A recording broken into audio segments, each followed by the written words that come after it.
A year ago, in a press conference that we had here at Holton, I issued some very strict guidelines for the observance of Halloween in the light of COVID-19. And at that time, I strongly discouraged in-person trick-or-treating, and our guidelines last year prohibited trunk-or-treating events as well.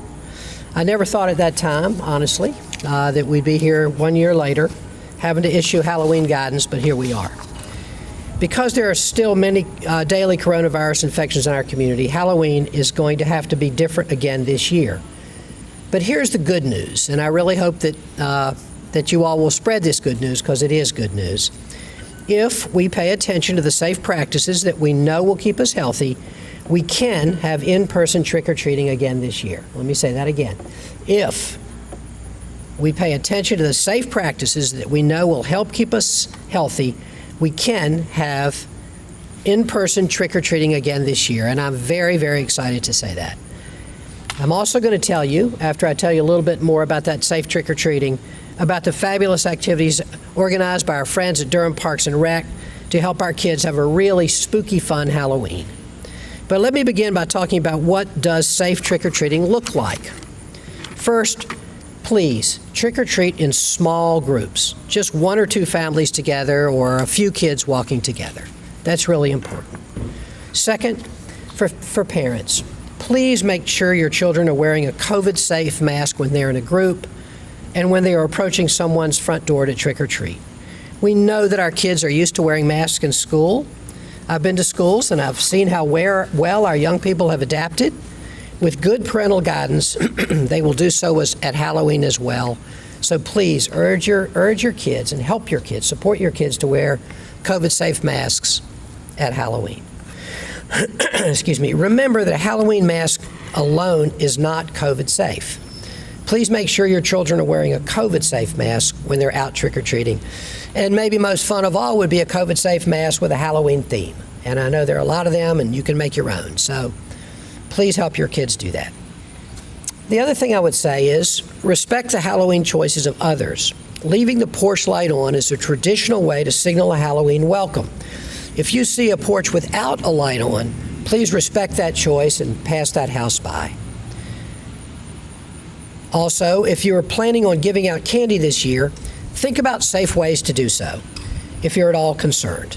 Consider putting your bowl of candy at the end of the driveway or the sidewalk for trick-or-treaters to pick up, so you won't have potential exposure to lots of people during the evening. And perhaps most important of all, and this is very important, please do not join large crowds to trick-or-treat. Especially since our children under 12 are not yet vaccinated, it is critically important that they not gather in large crowds of trick-or-treaters. So trick-or-treat, but do it safely. Several of the neighborhoods in Durham, which traditionally attract huge crowds of trick-or-treaters, are requesting that households in the neighborhood not welcome large numbers this year. I note that the Watts Hospital Hillendale Neighborhood Association, with perhaps the most trick-or-treaters of any neighborhood in the city, is respectfully asking that households on the neighborhood's main streets not participate in traditional trick-or-treating. Small groups of neighborhood children will be welcome, but not the usual enormous crowds. The Neighborhood Association will be posting signage around the neighborhood announcing this to Durham residents, and I urge other of the busiest Halloween neighborhoods to also give out the message that while small groups are welcome, large crowds are not welcome this year. In addition to supporting safe trick-or-treating, our guidelines also support a return to safe trunk-or-treating activities this year.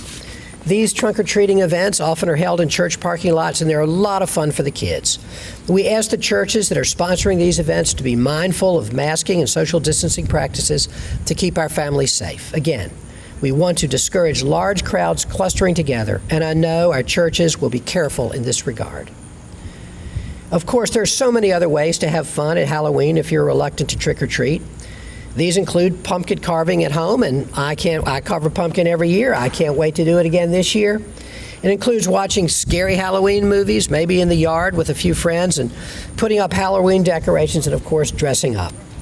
Also, a lot of us found last year that drive-through Halloween candy giveaways, virtual Halloween celebrations, and Zoom costume contests among friends can be a lot of fun.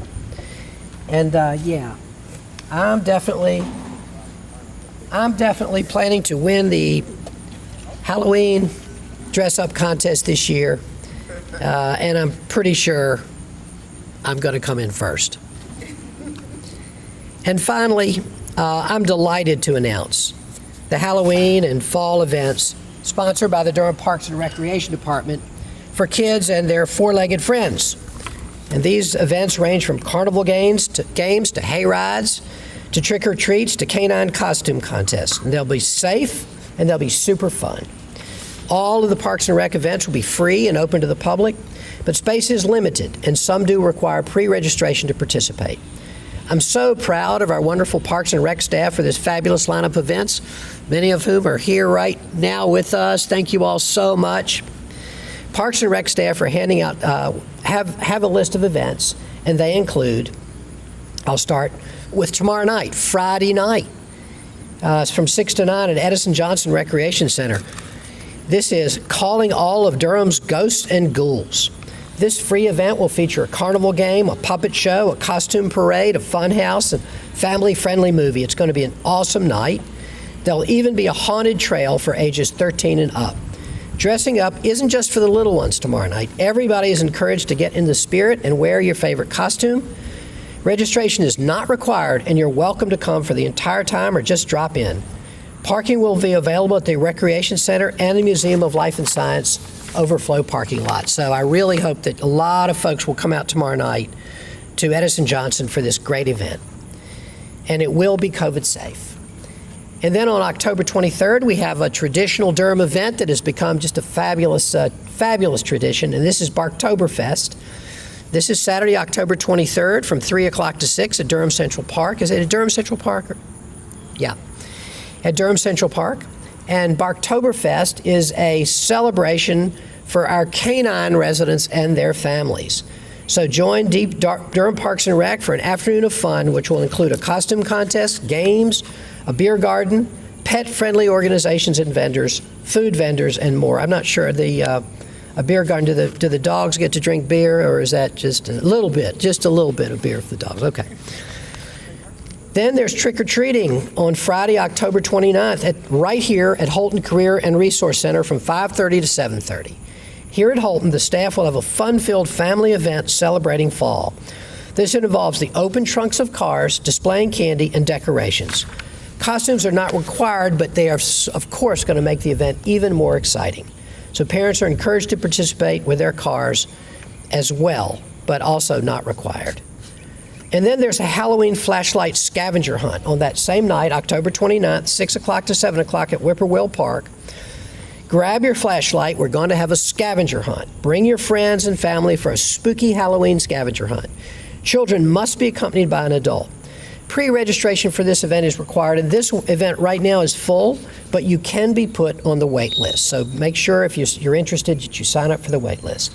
We also have the wonderful Halloween-o event. This will be on Sunday, October 31st. Will be another wonderful event. This is our 33rd annual Halloween-o event. It's an evening full of fun for the whole family, and it's designed particularly for children ages 12 and younger. This special event will feature campfire stories and songs, hay rides, treats, crafts, games, and face painting. There's no need to register. Just come on out, rain or shine, to Halloween-o. So there are a lot of wonderful events that Parks and Rec is going to be doing this fall to have fun for Halloween.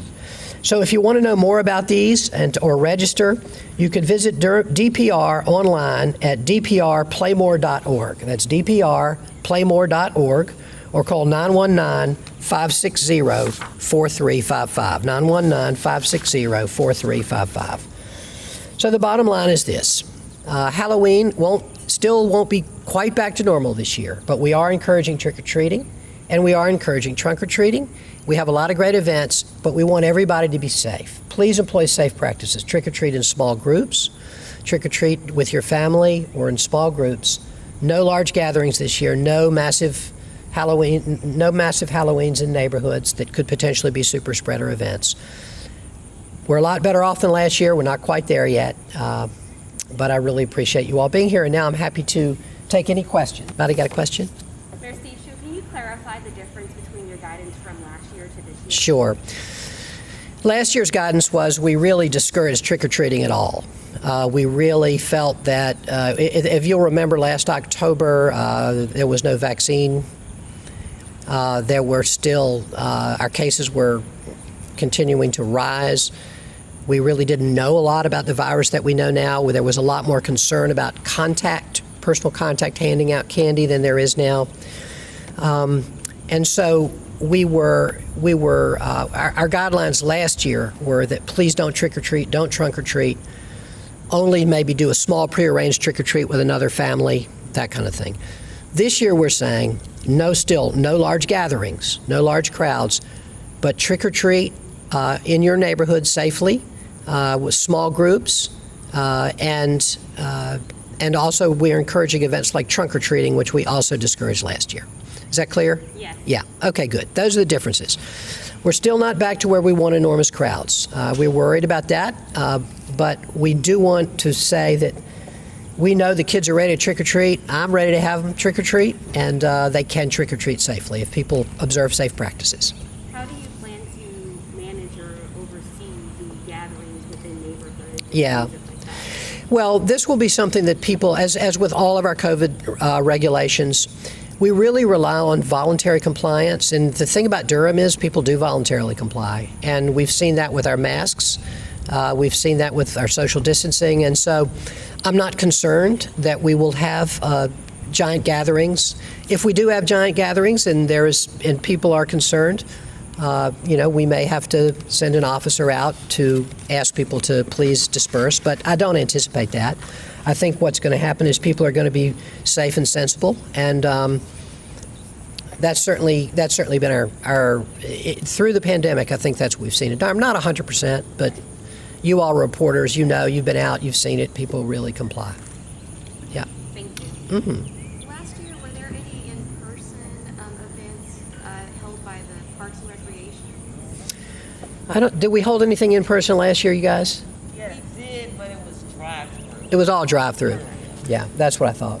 Yeah, it was all drive-through last year. This year there is more in person. So the events I described. Are they going to be indoors or outdoors? I'm going to let Be outdoors. one of our Parks and Rec folks talk about that. Keith, We'll be outdoors. you'll be outdoors here at In Holton. the parking lot right here. Yeah.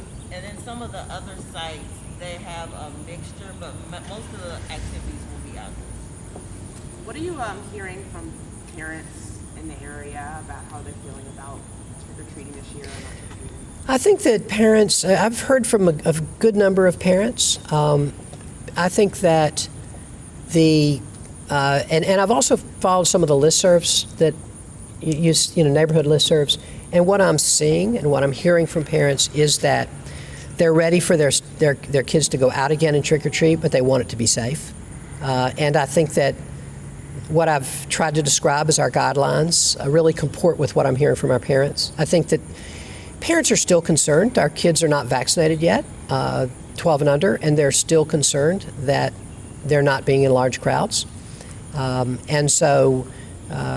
they also want their kids to go out and have fun and be able to trick or treat, and I do too. And I think it can be done safely. I feel certain it can if people are sensible. Any other questions? All right. Thank you so much. I really appreciate y'all being here and trying to help us get this message out to our community. It's really important. Any of our Parks and Rec folks have anything to add? We good? We appreciate your support. Thank you. Thank you all. Appreciate you being here. Happy Halloween. And get your costume on.